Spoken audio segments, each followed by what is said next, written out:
it was a terrible time. For 4 years, they were in this valley with the Serbs, lobbing shells and shooting people with telescopic-sighted rifles when they crossed the street.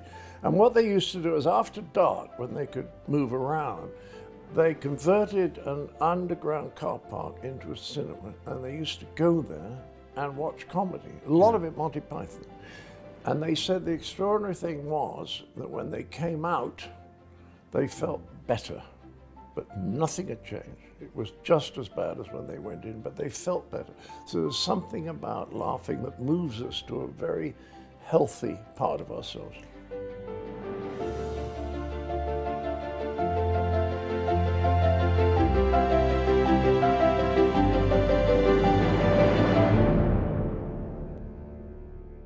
It's my great honour today to be able to talk with John Cleese. Mr. Cleese is, I think, pretty obvious, very well known to many of us, particularly in Australia, as a great humorist, but he's also a very serious observer of the human condition and of our culture and where it's going, and has some really interesting takes I'm also on the challenges a very before us. warm-hearted and kind person. Can you mention that? Yes, he's also a very hearty and kind person. And what's more, unlike a lot of Australians, it seems to me, he loves Australia. Love it.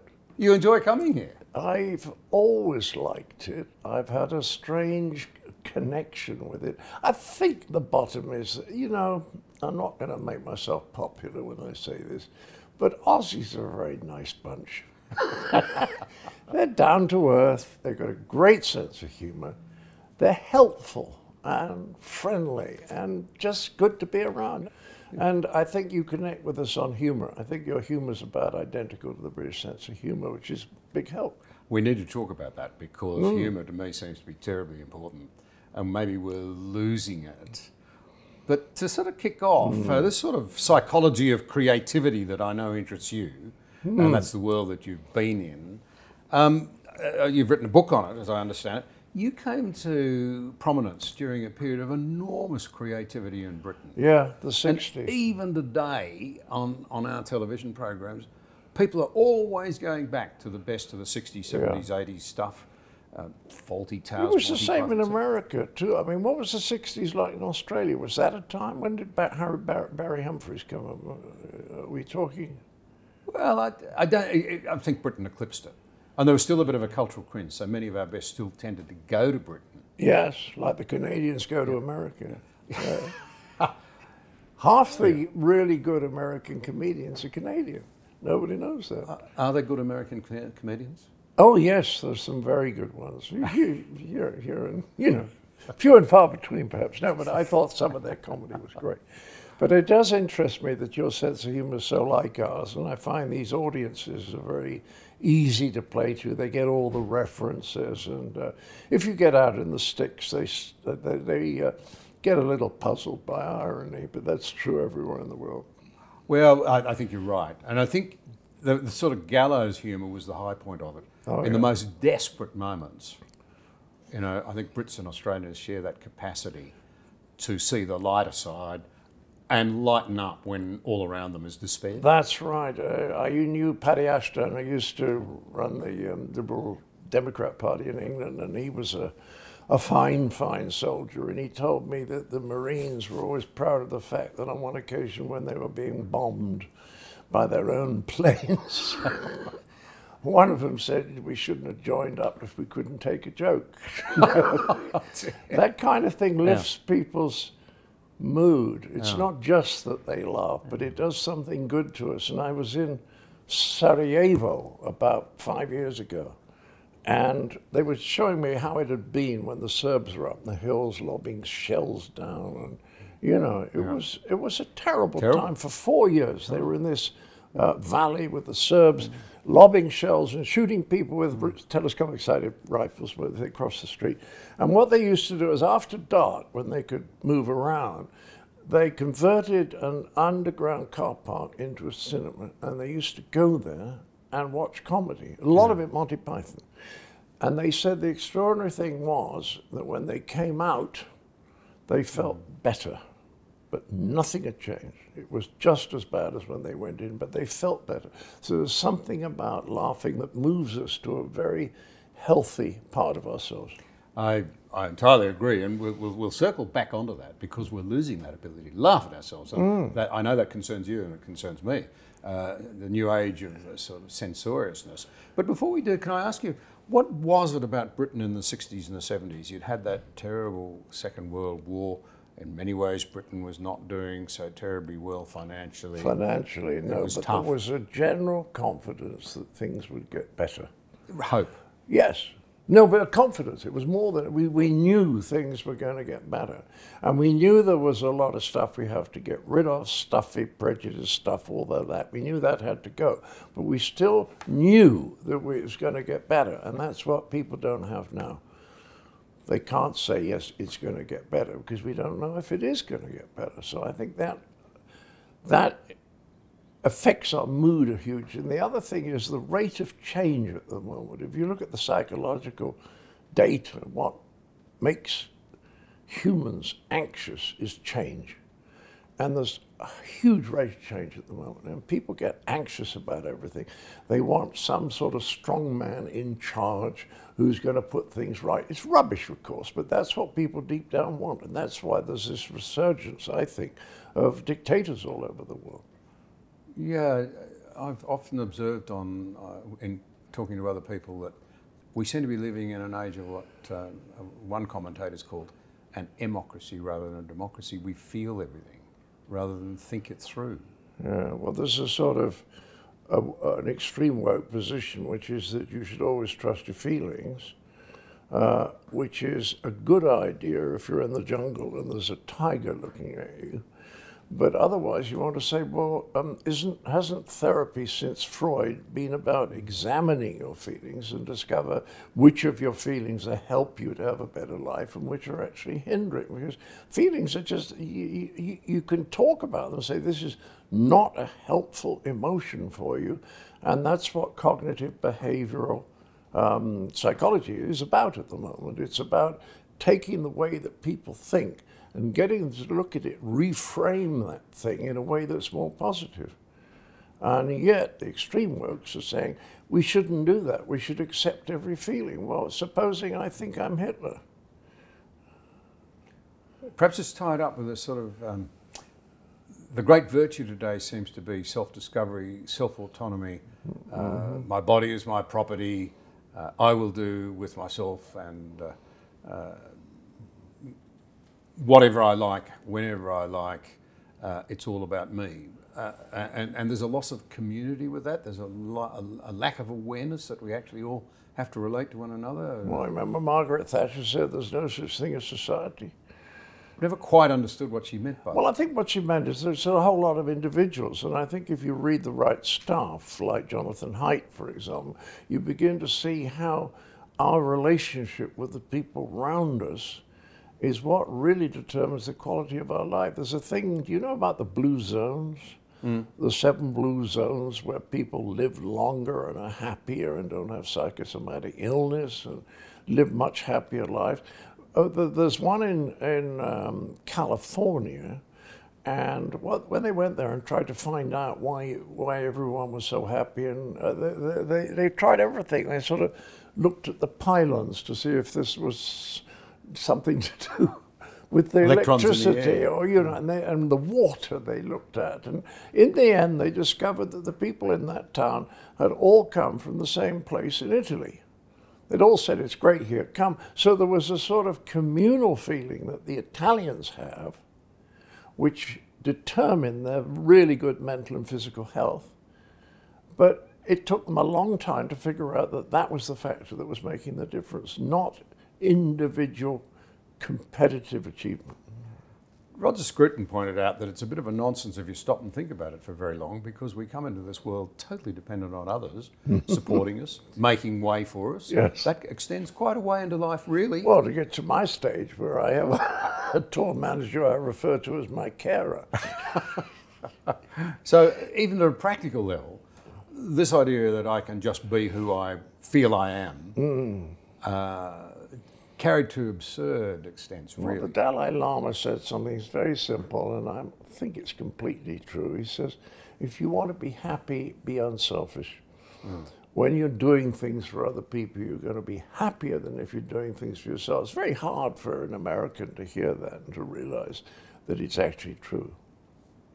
Why do you single out Americans? Because that's the most individualistic of the cultures that I'm familiar with, and the British tend to follow slightly the Americans, you know. Because I think if you go to a Spanish town or an Italian village or even a French town or village, I think you'll find more of a sense of community there than you would. But then that sense of community tends to dissipate as you get into bigger cities.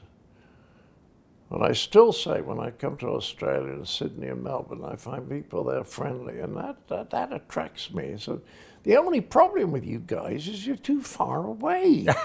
I heard an American comic talking, and there was an Aussie in the audience, and he said to the Aussie, he said, what you people don't realize is that there are planets closer to New York than you are. Well, you know, sometimes I think isolation is not a bad thing. Oh, like protects us depends from what you're certain isolating contagion. yourself from. Although these days, in the internet, you're not safe from any contagion. No, we've lost privacy, that's one thing. And we've also lost privacy in the sense that if I say something to you at the end of the interview and somebody finds that on the tape, it'll be on the headline in British newspapers. Cleese says that all Chinese people have one leg, that sort of thing. You know what I mean? I'll pick that out and make a big story about it. Happens all the time. Yeah. And there's no privacy, there's no sense of context, that what you can say in one context is appropriate but not in another context. And that's where, again, the extreme woke people don't understand about context, which is why they tend not to have a sense of humor.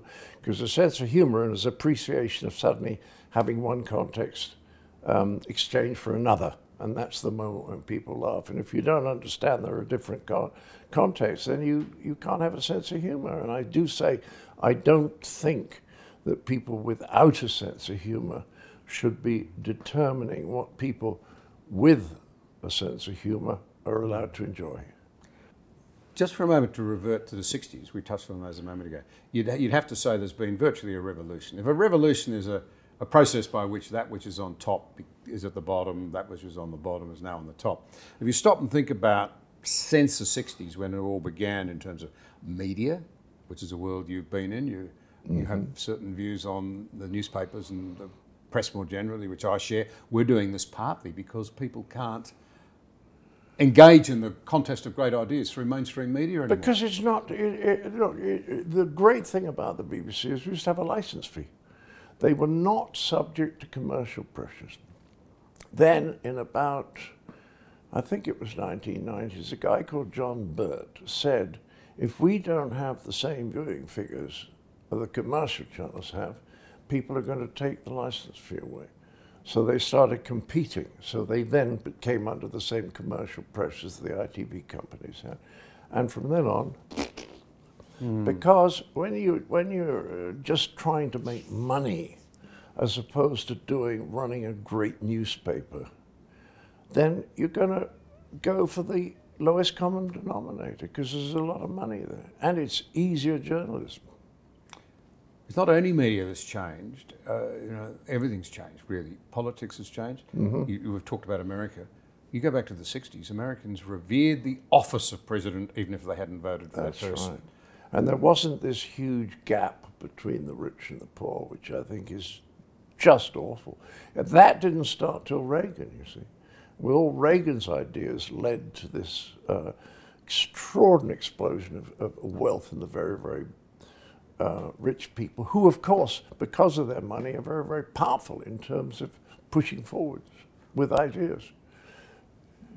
Well, what would you say to the flip side, if I might, for a moment, that both Reagan and Thatcher did undergird their economies? They were stronger as a result of the reforms they put in place, which did mean, particularly in Britain's case, they were able to recover what was a pretty dangerous economic position. The problem so often, John, is when somebody comes in to change something, They only need to change it somewhere near the middle, but push it back to the middle. This is the and pendulum they problem. always go on the other side. So Margaret Thatcher does a lot of very useful stuff, reducing the power of the unions, but then she privatizes railways and water. Well, what's the point?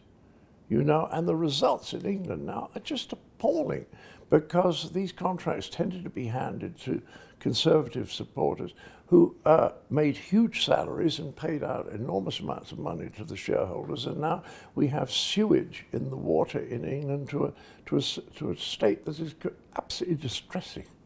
Well, that raises another point. I'm jumping all over the place a bit here. I'm sorry about that. I don't mind. But this really interests me. There was a time when those people of wealth and influence would have been thought, particularly in Britain, to have had quite a deep sense of noblesse oblige. Yes. It wasn't just about them. They looked after others. They had They responsibility. did. It was very patriarchal, but in some places it was okay, because it depends on the people. If you have decent people running a system, it's not so important what the system is, because they're decent people. You agree? Yes, I do. Yeah. Yeah, I agree with that very strongly. In many years in government, whenever some authority went wrong, or a safety body or whatever made a mistake, there'd be calls, oh, it's the wrong model, reconstruct the architecture. And I learned over time that actually it was more about the people operating. Getting the right. You get decent people in who are not too selfish, not too driven for the need to power. I mean, you've been at the top. What I don't get is a lot of people want power so they actually make the place better.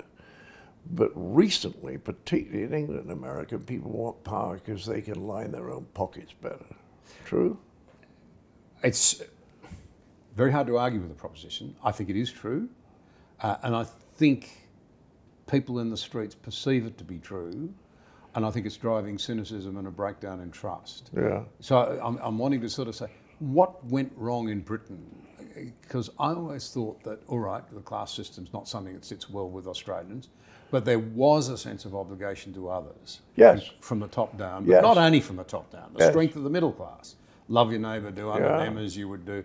I guess you'd say the strong influence of Christian belief in the UK. Yes, Now, which you is, come to the yeah, 60s, you're absolutely right. everything started to change. That Yeah. sense of, it's all about me, radical individualism, but individualism shouldn't be a selfish doctrine. See, if I say I matter, then surely the corollary is you matter equally. Therefore, I've got to treat you with as much respect as I would like you to treat me. Yes, yes. But that's gone. Treat thy neighbour as thyself. I mean, we need to understand how much a community is valuable to us in terms of the quality of our life. And if we think it's all about getting this huge pile of money, and then you say, well, we're creating jobs. Yes, we're creating a large number of badly paid jobs, and you're taking all the profits, you know. I don't like that kind of thinking. I think it was a move in the right direction with Thatcher and Reagan, and then they went much too far. And in one sense, to be fair to them, they're acolytes, I suppose. This is what often happens, isn't it? You know, the disciples take some of the teachings of the master to extremes and use them to selfish advantage. You get me onto religion, which is what this is what I am fascinated by. When I started writing Life of Brian, Graham Chapman and I started reading a lot. And what I realized was that almost everybody who's founded a religion was in some way or another a mystic, you know. But what happens is, as those churches, as the administration of the religion grows, first of all, a lot of people start coming into it because it's quite a nice life. You know, got a good dental scheme, you know. And once you get people coming in for that reason, then you find the people rising to the top in the organization are the power seekers. And the one thing that Buddha and Christ are not talking about is power. You know, Christ is taken up by the devil, isn't he? And the devil says, look at all this can be all yours. And Christ says, no, thank you. The moment power comes into it, power and money, because they're intertwined, something is beginning to poison the system. Interesting set of observations in there, because you see, I mean, Christ lived at a time when the Jewish people were looking for a political saviour. Oh, yeah. And he eschewed political power. Yeah. Became one, you know, the model is one of a servant king. He actually serves by dying, by laying down his life for others. And I've found myself fascinated by the global response to the death of Queen Elizabeth II. I should say that I thought she was an incredible person who set a very high standard. But we're told that 4 billion people watched that funeral. Well, I think she was seen as a sign of continuity, which is people like, because they're frightened of change. And she was there for so long, she represented continuity and duty, because she was extraordinarily dutiful. He probably had, in many ways, an awful life, you know? I mean, I don't think anybody wants to be a royal, do they? No. Well, I wouldn't want to be. But here's the point, isn't it? She was a sort of servant leader. Yeah, absolutely. And there's this disconnect, isn't there? Great wealth doesn't mean you can't be a person of the people. No. And vice versa. I think it's great wealth is inherited is probably better than great wealth, funny enough, that's been acquired. Because what fascinates me about the rich people is they never have enough. I had a friend, I mentioned it at lunch, a rich friend in Santa Barbara, and I said, why are the rich people so greedy? And he said, you got it wrong. They're rich because they're greedy. Yeah. And there's very little idea in a lot of economists' mind of enough, that you can have enough. And if you can't have enough, then you're going to suck it up. And every decent religion that's ever been says that greed is a sin, except for economists, of course. And the psychology of economists is very interesting because they go into economics because they're more money-minded than the rest of us.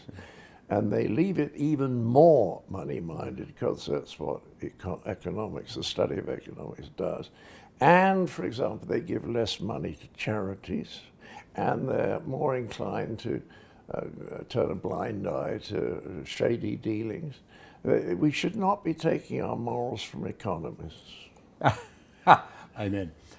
They can serve a useful purpose because good economics will produce good outcomes for people. That's true, but then that may suggest that only economic principles are going to help people. Well, there are many other psychological things that are much more happy.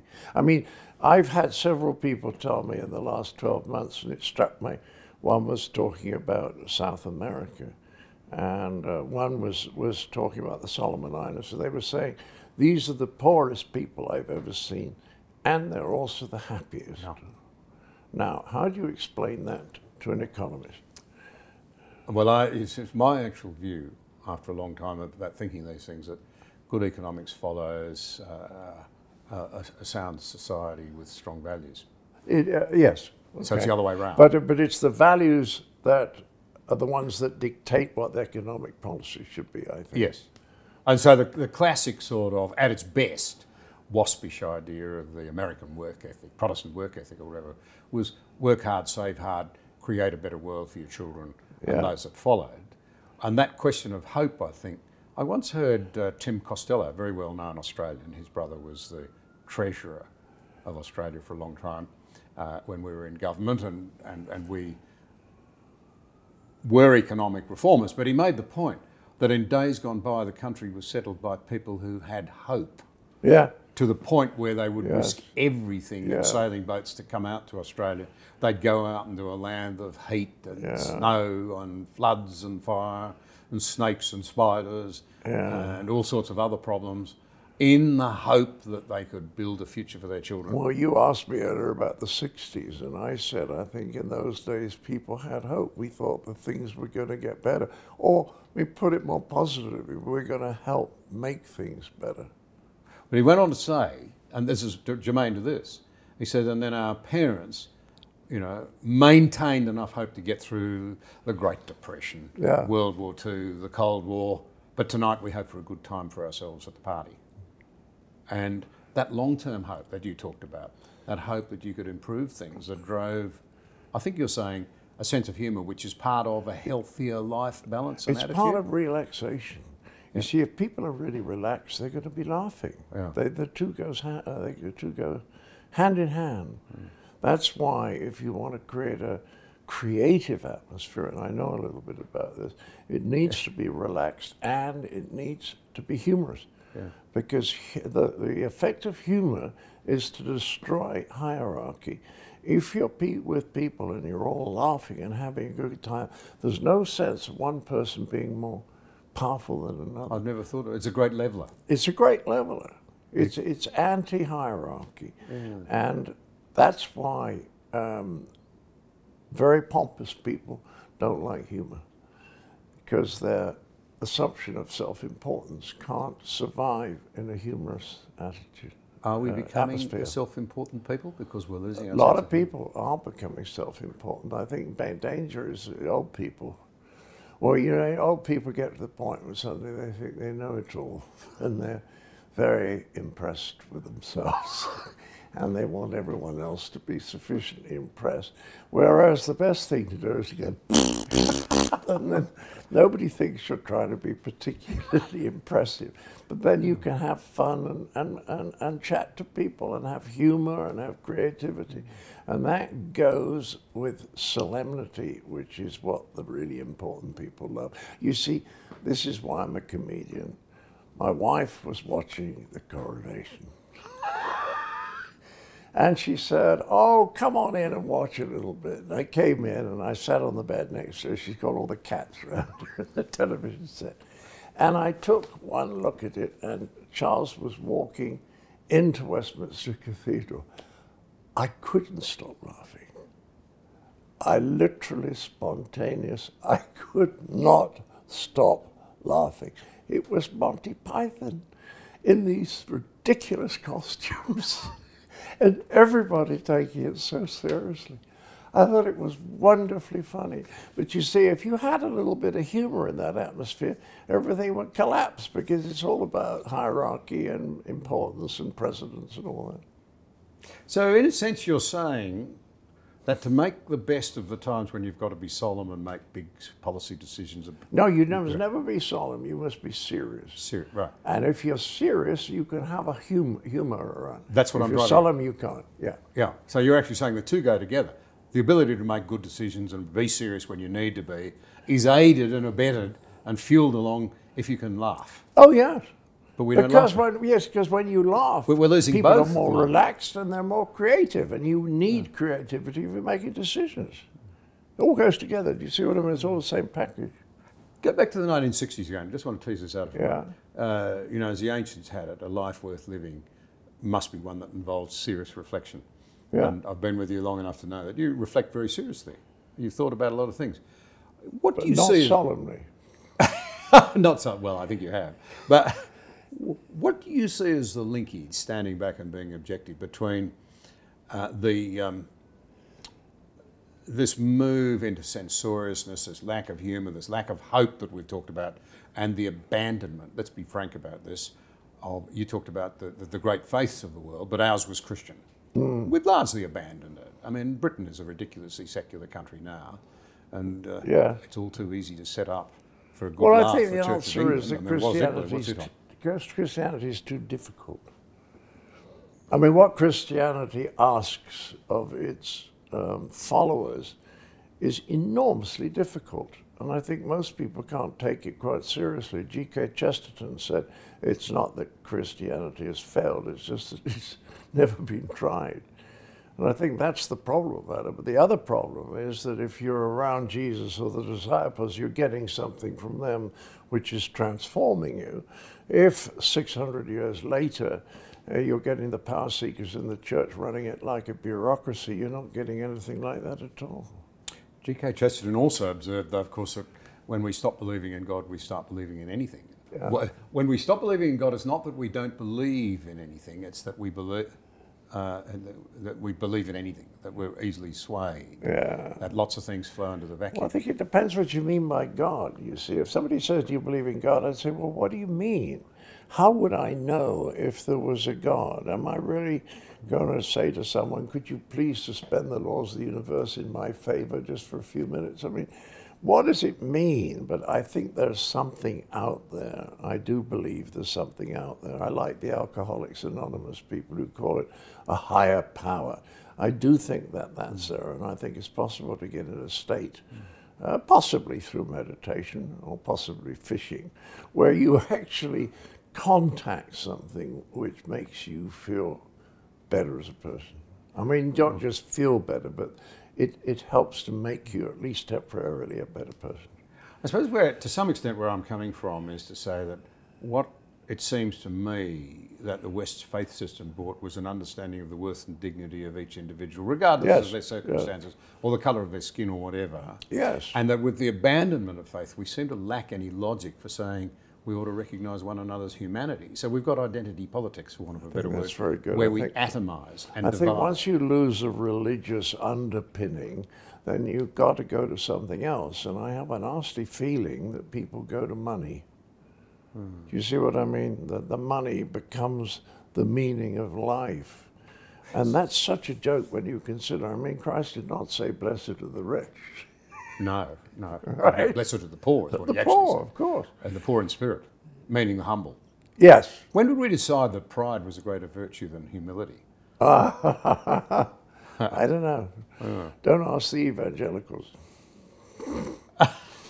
Because these are people who take a wonderful, beautiful teaching and their literal mindedness makes it ridiculous. I mean, there's a movement in America called something like prosperity Christianity, which is about how if you're really holy and pray a lot, you'll get lots of money. No, not really what Christ taught. You take as an example, though, somebody whose faith was surely admirable in your own country, William Wilberforce. He started out with a fortune in today's money. Yeah. But he came to identify with people of very different circumstances, the slaves, and fought for his entire life to free them. And died a pauper. He died a pauper. He gave up everything. Did he? Yes, he did. Well, he was a Quaker, wasn't he? No, he wasn't. He wasn't a Quaker? No. Well, most of the Quakers were involved in the abolition of slavery. They kicked it off. Wilberforce wasn't. No, he wasn't. No, he became profoundly converted after wandering around Europe with a man called Isaac Milner, who was apparently the most brilliant mathematician of his day at Oxford. And they debated endlessly, and Wilberforce came out convinced that Christianity was true. And then he became convinced that a person's skin was irrelevant. And he teamed up, amongst other things, with Josiah Wedgwood. And they struck a bas relief. You can still find examples of that. Yeah. Wedgwood? Josiah Wedgwood.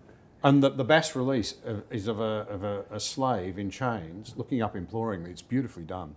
The work is brilliant, the features on it and what have you. And underneath, am I not a man and a brother? The first modern political sort of slogan. And Wilberforce was adopting that and saying, the colour of skin is irrelevant. These are human beings. We shouldn't be trading them. Of course. Anyway, we often decry our own history, but there was something. Well, yes, people are a bit. One of the great problems is this binary thinking that all things have to be either good or bad. People have to be either good or bad instead of a mixture. And everything's arrived. It's not binary. Everything's on a spectrum. Yes. You know, extreme up one end, least extreme up the other, but it's not black and white. And the moment you think in terms of black and white, you're immediately sunk because you've lost contact with reality. So the dividing line between good and bad isn't here between you and me. It's somewhere across here. And you're mostly good, I think. Mother Teresa once said that she went into her work because she realized she had a Hitler inside her. You have to understand. What an interesting comment. Yeah, you have to understand that you've got all the bad things in you as well as the good things. The problem with the Puritans is they always think they're more pure than they are. And this leads to that mechanism of Carl Jung called denial and projection.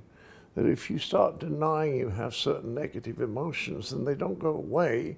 Where they go is over there in other people, and then you can attack the other people for the nasty emotions that you've put in them. So that's why you could finish up, for example, when the Puritans were pretty strong in England in the 17th century, you find that the witch hunting goes up. Because all the men are saying, well, if I had sexual feelings, they can't be mine because I'm very pure, so they've been put in me by a woman, we better get rid of her. But we're reinventing that now. We're living in a new age of absolutism. Absolutely. And of cancelling. Yes, and you're not, the idea, as somebody says, that a university should be a safe place, and you want to say, all right, let's take away everyone's passports, because you know what happens? If you travel, your mind broadens. Well, we don't want that. passport, please. We want you to just have one set of values and be completely aware of any other set, because then you'll be what's called very narrow-minded. Tell me about the laws, because I know you've spoken out about them, and you're not the only English comedian of great note that we've enjoyed. As I said earlier, we keep...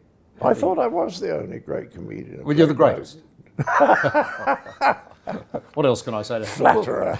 Yeah, but well, I saw a survey the other day that says Fawlty Towers remains the most popular comedy series. It's in the top 4 or 5, yeah. Yeah, I think you're being modest. I saw it was number 1. But I don't think you can grade things like that. It's almost binary thinking again. There are certain things that are exceptionally good. That's why I think the awards are slightly silly. I wish each year they'd say there's 5 films of quite extraordinary quality. Here's 5 awards for the 5 films. Do you see what I mean? So I do. One slightly better than the other. And you've got to allow for people's different tastes. That's quite legitimate as well. Of course. But the point I was going to make is that you and many others, Rowan Atkinson, for example, but I think Constantine Kisson, I've heard the same thing, say that it's very hard to be funny in Britain today because people take offence and the law allows the most extraordinary Yes, I don't know so much about the law. I mean, the whole thing's a mess. I think that the greatest problem has been this business about offending. I remember, you know, Monty Python used to offend people, but the Director General at that time, his name was Carlton Green, he was the brother of Graham Greene, the novelist. He was Director General, and he said there are some people one would wish to offend. Well, it's a wonderful attitude. Just because I'm offended by something, it doesn't mean that I'm some poor, helpless victim who's been beaten to a pulp by somebody's joke. What it means is that I'm chosen to be a victim. That all those great qualities that the Stoics tried to inculcate pass. Regard Stoicism and putting up with difficulties without complaining, that's gone. Now we've all got to be victims. And it's very, very easy to be a victim, you know? Well, I agree. In fact, I think there should be a television show where people compete against each other to see who has been victimized the most. Well,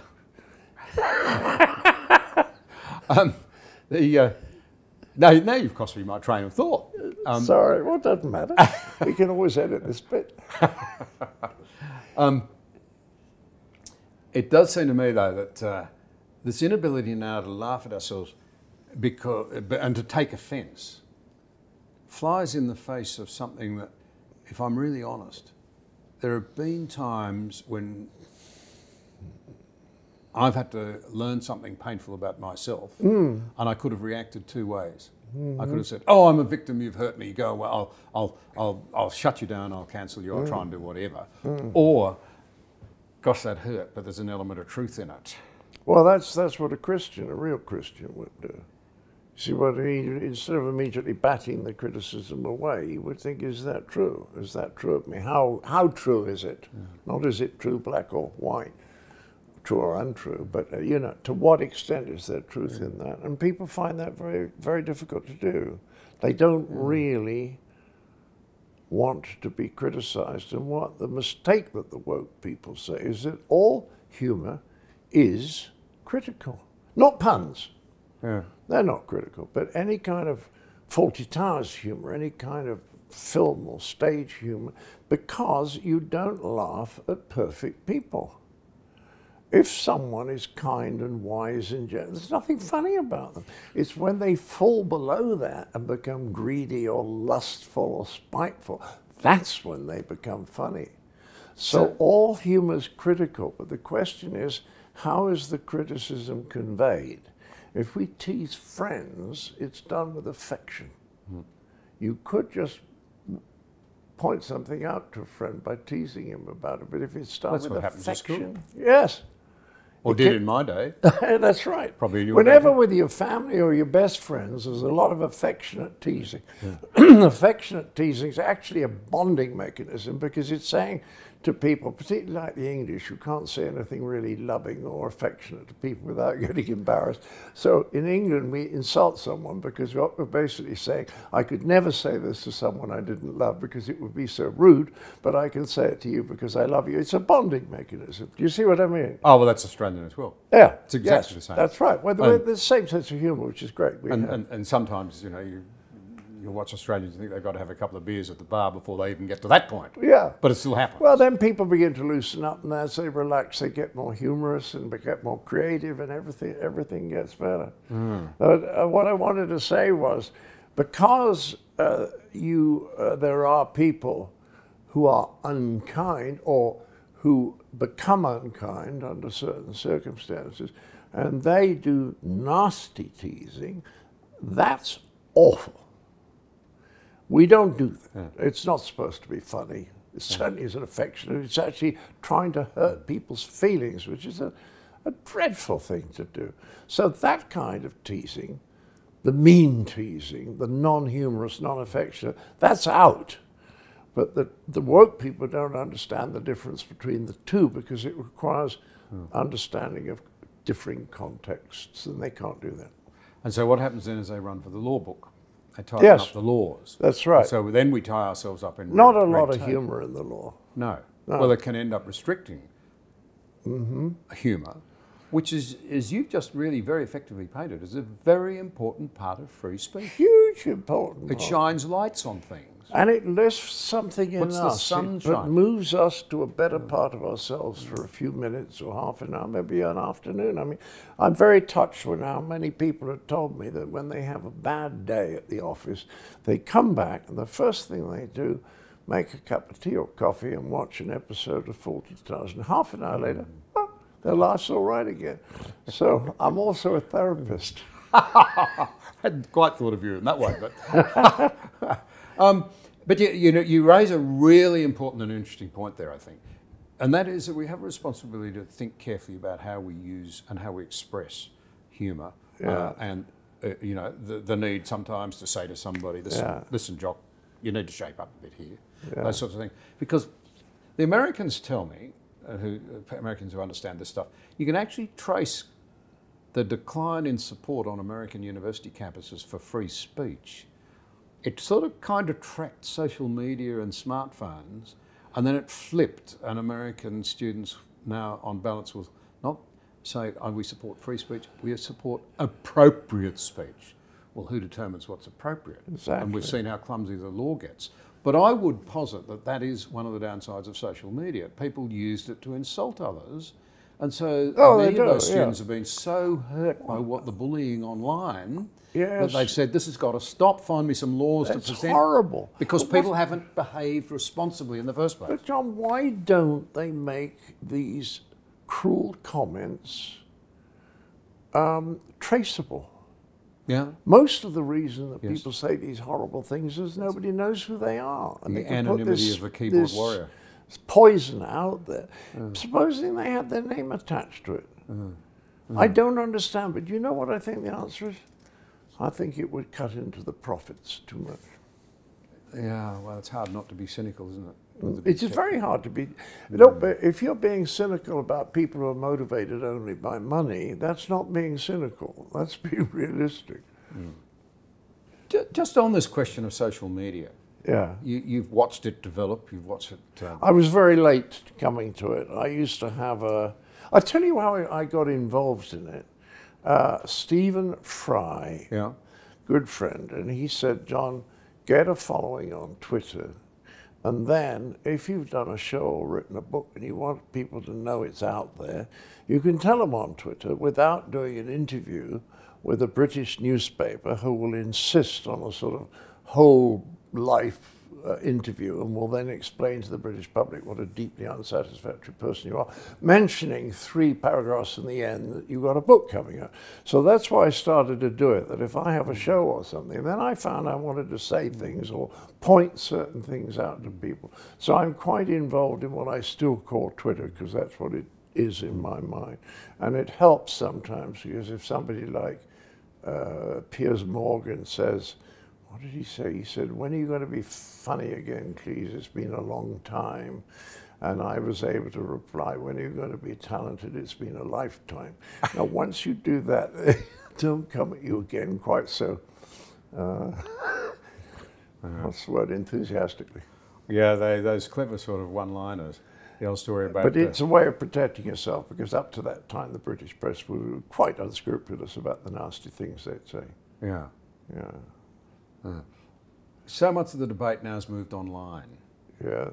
And quite a few people have said to me in recent times, you can't hope to win an idea in the public arena now through the mainstream media.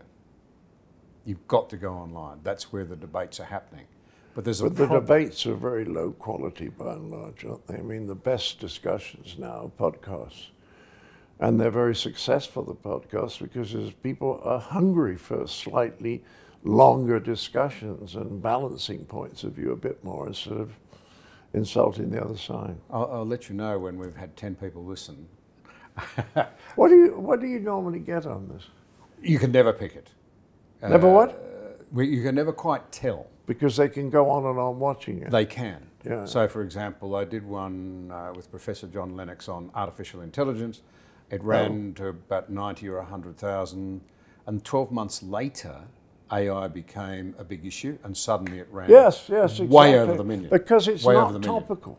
Yeah. You see, the most important thing about these conversations, they're about general ideas, not just something that's happening at the moment. But there is a real appetite for that sort of thinking. Which is not being satisfied by the media. No, it's not. And I've learnt never to run an agenda, never to interrupt, because if I do, my subscribers will say, John, that's not your model. We come onto your channel because we want to hear what your guests have got to say, and we will work out. This is slightly spooky, because I just done a television series in America for GB News, which I call KGB News, and it's exactly based on that principle. And is it working? Yeah, I don't know, because it hasn't been transmitted yet. No, but the GB people News, listening, that model. Yeah. Oh yes, it's now becoming the viewing figures are now becoming better than Sky, and better than the BBC for 8 hours a day or something. I don't understand the techniques, but it's had a big spurt about 6 weeks ago. It's doing the rounds in Australia at the moment, probably because you're here. But there's a classic scene in the life of Brian. Yeah. And you know where this is going already, I'll bet. There's a debate on whether a man can be a woman and have babies. Oh, yes. Do you remember that? Yes. Quite extraordinary. Written in 1977. Yeah. Yeah. And that's the point, isn't it? I mean, you finish the skit by saying the man in question is struggling with reality. Yeah, that's right. That wouldn't cut it today. No, but it would with some people. You see, the whole point is that my experience is this. I like doing stage shows. The reason is, if people are sitting in the audience, they paid money for a ticket, and they won't do that if they don't like me. They don't say, I can't stand him, let's get six tickets. So they're going to like my style of humor, so they're not going to be offended by my style of humor. Now, if I was doing that stuff on television, there'd be a lot of people in the audience who I think would misunderstand the nature of my humor and would go after me as a result. And that's a bit boring to have to deal with if you don't really think there's anything in it. I've thought a lot about the hurting people's feelings, and there are one or two jokes in the past I've made that I would not make now. But by and large, I think provided it's fundamentally affectionate, it doesn't matter if you are rude, critical, or tease people. That's a really brilliant insight, as long as it's fundamentally affectionate.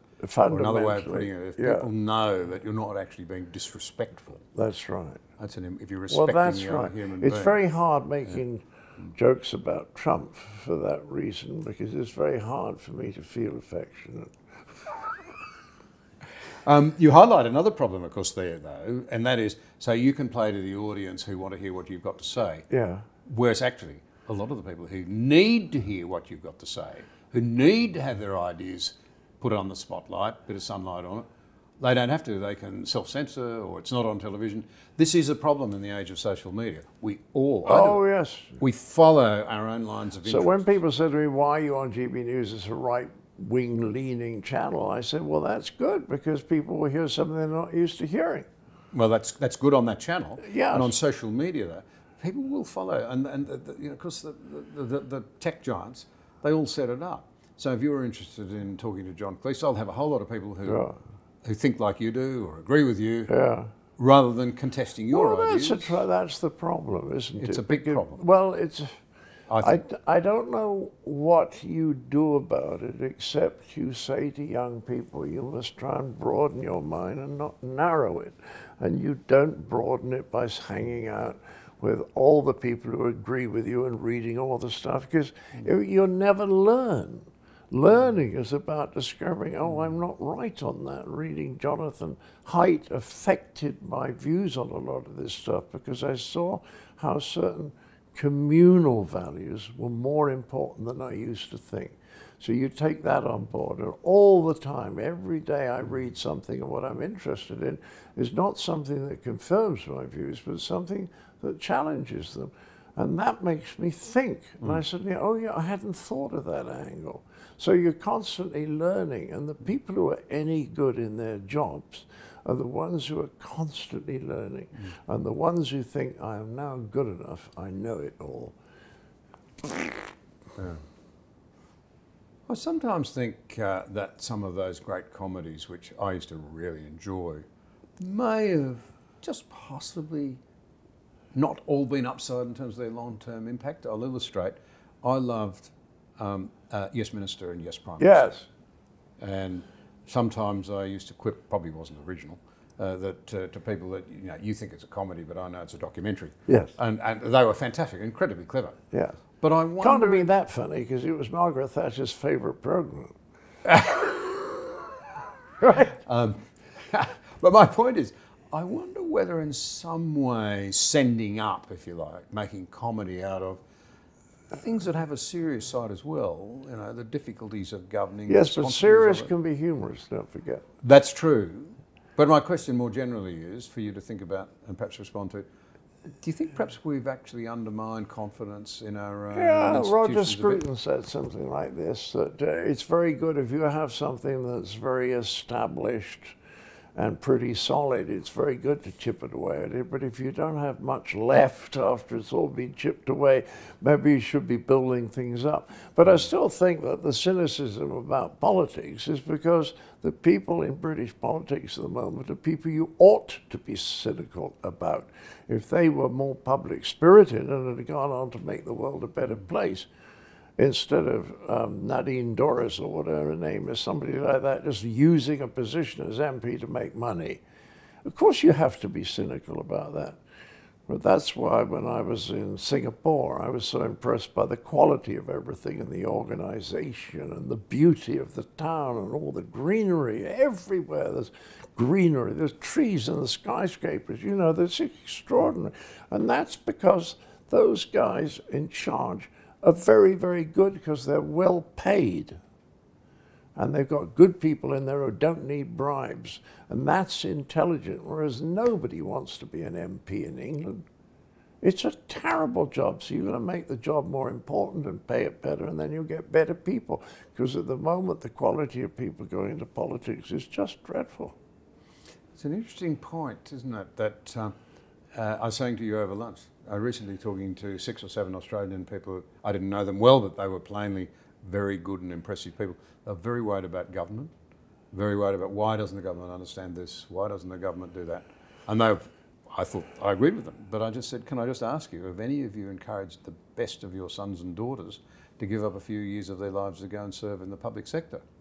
And they all just laughed and said, we take the point. No, we haven't, we wouldn't. Yeah. They all want to be entrepreneurs, don't they? And the trouble with entrepreneurs is that they don't want to do one thing really well. They want to do 179 things reasonably well. And my admiration is always to people who do one thing really well. They have one superb hotel, one superb restaurant, and all the people who immediately want to do franchises. That's a different frame of mind. Yeah. Well, nonetheless, I take your point. It's a big issue for us all in the democracies. How do we attract the people we need if I had $1 for every time an Australian said to me, scratching their head, how come the Americans with 300 million people are facing another choice between two very old men? For the white Don't you start criticising old men. I'm quite... Well, I am one. But they're a little bit older You're than me. 64. Will you still love You me? wait. Will you still feed me? Have a carer. You'll become much more sympathetic to us. The important thing is that Biden has a good carer, because he gets a lot of other things very, very right. And up against him, you've got a psychopathic, delusional, awful man, much loved by the evangelists. Explain that. So, is it the carers or is it the old man who gets it right? What? Is it the carers or the old man who gets it right? Oh, the carers. I mean, all he has to do is to have good carers, to have good people like Blinken in the most important offices of the state. If you get the good people in there, then the president doesn't have to do too much. Sounds like. I wish it had been like that in my day. I found that there were all sorts of things I was expected to do. You've recently had some really interesting discussions with psychiatrist and literary scholar Ian McGilchrist. Oh, yeah. Sounds like a really interesting fellow. And he's been talking, or you've been talking with him, the relationship between the right and left hemispheres of the brain. People talking about. Well, it's. I don't want to get this wrong because it's very subtle, but Ian basically starts from the point of view that the two hemispheres of our brain are not symmetrical. Most people assume that they are. They're not. The one seems to have sort of twisted one way and in the other, and there's a different shape and all this kind of thing. And he says that the left hemisphere and the right hemisphere have, as it were, different ways of living, feeling, thinking, whatever you want to do. The left hemisphere is very good at calculation. It's very good at exploiting things. It's very good at analyzing things. The right hemisphere is much better on seeing what the context is and meaning. And what's so interesting is that if your left hemisphere is damaged, by disease or some awful accident, then you can continue to function. But if your right hemisphere is damaged, you can't do it anymore. So it's the right hemisphere that provides the context and the meaning. The left hemisphere should be its servant. There's a right hemisphere should sort of say, this is what we want to achieve. And then the left hemisphere says, fine, this is how we achieve it. But the right hemisphere does not try to be dominant, and the left hemisphere always does, which is why critics who can't write, direct, or perform are put in judgment over people who can, which is kind of hilarious. You see what I mean? Yeah, well, concerning as well as hilarious. Yeah, but it's ludicrous that people who can't do something should be judging people who can. And we're so used to it, it doesn't strike us as being odd. But it's a very good example of how the left hemisphere has to dominate. That's why those postmodernist French intellectuals, that they mess it up because they don't understand the basic principle. And also the principle that if you are saying that a writer doesn't really produce the work, it's all produced by everything around him, then that also applies to the person who's saying that, i.e. the critic. You see, they leave that bit out. So I don't know where I got onto there, but it fascinates me. Has this thinking that you've done with Ian McGilchrist and on left and right brain hemispheres, does that help give you a bit of an understanding of this problem of polarisation, massive polarisation? Yes, I think so. That book, and I just want to say it is called The Master and His Emissary. And it's a heavy book, but you can read it a little bit at a time because it's very dense. But it's explained things to me that were a mystery to me all my life. It's the most extraordinary book. So far as the polarization at the moment, I do think that's about the anxiety of the state of the world and the fact that people are a bit depressed and are looking for easy answers, and there aren't any, and they're not going to get reason-balanced things from the media, because that's not how the media makes money. The media, we saw it recently with Fox News. They said we can't tell these people the truth because otherwise they'll switch to other channels that are telling them the lies that they want. You remember this? The Dominion voting machine case, you know? Yeah. Now that's extraordinary. That's absolute insanity, but it's about money. But we can't tell the truth because we'll lose viewers and we'll lose money. It's madness. It does worry me that part of the problem now is that your truth can be true for you, my truth can be true for me, even if they contradict. And we do have this great problem that it's hard for us to have a rational, facts-based, evidence-based debate. And I personally, part of my mantra with these conversations is you can't get good public policy out of a bad debate. But you can't have a good debate if you can't agree on some fundamental truths. Yes, I think that's right. So how I think this is the trouble with multiculturalism, is you want to have a core of things that people agree on, and then all the details can be fixed. But if you believe that, let's say, allegiance to a god is effectively in the real world more powerful than allegiance to the constitution of a country, then that's a conflict. I don't know how you resolve that. I mean, I would say if you feel that, then don't come to a country that has a completely opposite view, because there are many countries that have your view. Wouldn't you feel more comfortable there? And maybe if you destroy the culture of the country that you've come to, everyone loses. Yeah. Not just the people who have enjoyed that culture, but the very people who have come to it looking for something better. You can undo it. Yes, you can be too critical of it because you want to change something before you've really had time to absorb what the real feeling and truth about the country is. I do think that's right.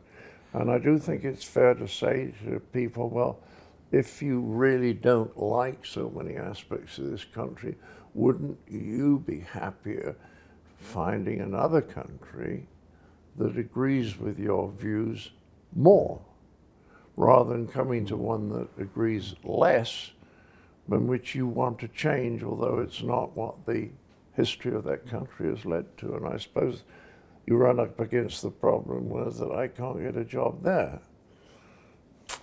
These are big issues. Let me round it out. You've been very generous with your time. Yeah, but let me say one more thing about immigrants.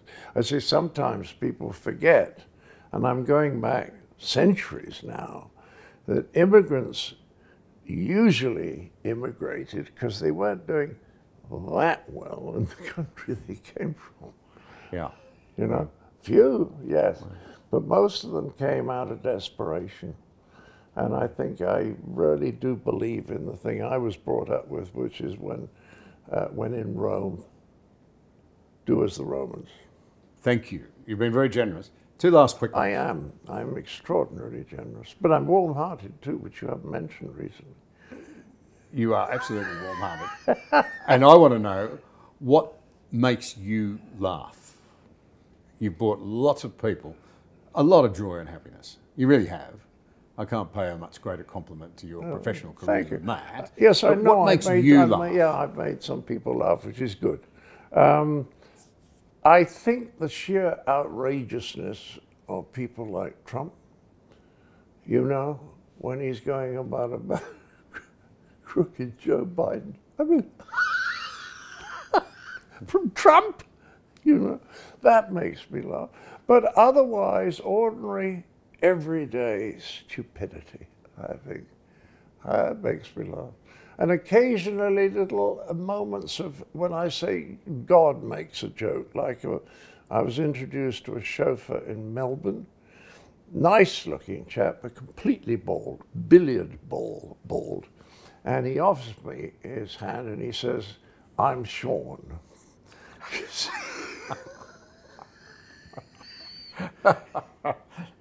Fleeced. perhaps. Did he fleece you? Huh? He didn't fleece you? No. He didn't. Oh, that's good. Very good. Finally, Very good. Hope.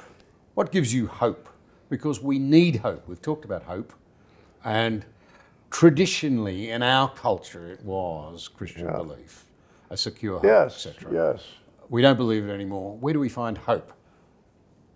Maybe we need to backtrack and think again? What do you think? Yes, I think there's something going on of a spiritual nature, and if we can connect with that, everything gets better. Everything around us gets better. But it's very hard to connect with it because I think most of the churches have lost whatever it was that the founder of the church had. Well, maybe the moral of the story there is don't look to the disciples, look to the master. Yes. Look to the master, not to the people who joined because it was a good dental plan. Well, you've given me the best couple of hours I've had in many, many a year. Oh, lovely. I've enjoyed it immensely. Very good. Thank you so much. I thought I'd never meet a politician I liked.